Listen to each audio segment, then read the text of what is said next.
Hello there, my friend. I want to address a very pertinent question, and that is the relationship that we should have with members of other religious denominations, other followers of other religions. And I want to specifically look at members of the Christian religion. Now, often the message that I perceive from existing scholars, the one that are getting the tens of thousands of views on YouTube, and often the discourse, the interaction I sense on the internet is of a very acrimonious and a belligerent attitude that is promoted or advanced with respect to Christians. And we know that every action gets a reaction. And so when this famous YouTuber, or sorry, this famous influencer, Andrew Tate, embraced Islam, then suddenly there was a flurry of anti-Muslim videos that were released by members of the Christian faith to almost like get even, or to show that they've got also like a point to prove. And then a lot of the basic teachings of the Quran would be challenged, and then vice versa, the Muslims would go and mock and ridicule Christian beliefs. But I want to tell you that my position is so much different than what I'm seeing, and so much contrary. The real position of the Quran is one of benevolence, kindness, and a spirit of mutual coexistence and dialogue. And I think that spells out the attitude that the Quran puts forward. It's one of coexistence, dialogue, and a friendly and amicable engagement with each other, and not the belligerence, the acrimony, the anger, the mocking. That's not part of our attitude.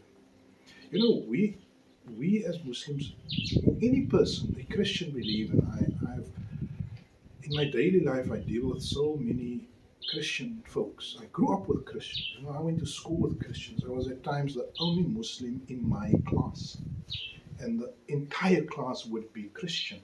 The teacher would be Christian. Most of my teachers were Christian during my years of schooling. And all I can tell you is that I have only kindness to report on from these precious people that I've known my entire life. And the attitude of belligerence, of anger, of fighting Christians is it's so difficult for me to experience or to deal with on the internet. The first time I saw it was obviously when I joined a Muslim school, when I attended my first ever Muslim class that I attended, when I could see that there was a genuine sense of them and us. And whereas when I went to primary school, it was only us, Christians and Muslims, and we all felt the same. You know, they mocked me for some of the things. I didn't eat pork, and we ate. They mocked us for eating certain foods like curry and so on, and we mocked them for eating certain foods like pork. And so there was this friendly childhood, mocking of each other, but it was all in a very good spirit. But when I went to a Muslim school, I discovered that there is actually an orchestrated sense of they are the enemy and they are the danger, and we should have a closing of ranks against Christian people. And I was really disappointed to see that attitude, because if they only had known Christian people like I knew them, they would not take that position. But because they were brought up, they grew up in a Christian, in a Muslim environment only, they could never really escape that brainwashing or that indoctrination. And I wanna, to close off, I want to tell you that, Muslims and we are Muslims, and we accept the Quran, and we accept the prophethood of Muhammad alayhi salatu wasalam, and we abide by the teachings of the Quran, And but that doesn't mean that we are perfect. You see, that is the problem. You believe that because you have the Quran and because you have the teachings of the Prophet and um, you have the right ideas, that you are perfect. That's a big problem. You know, that is the attitude that the biggest enemy of humanity, Shaitan, had. When God told him, make obeisance or respect Adam, he said, how can I respect him? I'm more pious than him. And it's the same attitude that the Prophet had in Medina when the people of the book, the Jews in that incident, had the feeling of superiority because they felt that their book and their history and their tradition and their legacy was superior to what the Prophet was bringing. And that religious arrogance is what brought doom to so many people. It brought doom to Shaitan also because in his piety he became arrogant. And so I want to, this short video is just to say that we should never ever get involved and embroiled in these mudslinging um, activities where we condemn and we judge other people for their religion. Just because we have a clear understanding doesn't mean that we are 100% correct. There's always something to be learned.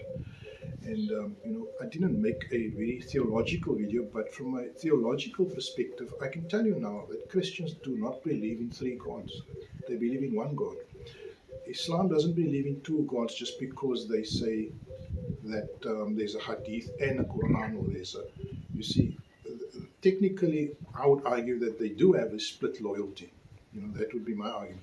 So if you believe that there is Quran and hadith, then you should, you should, in fact, not judge them for saying there's God and there's Jesus, two authorities, because they establish two authorities and you establish two authorities.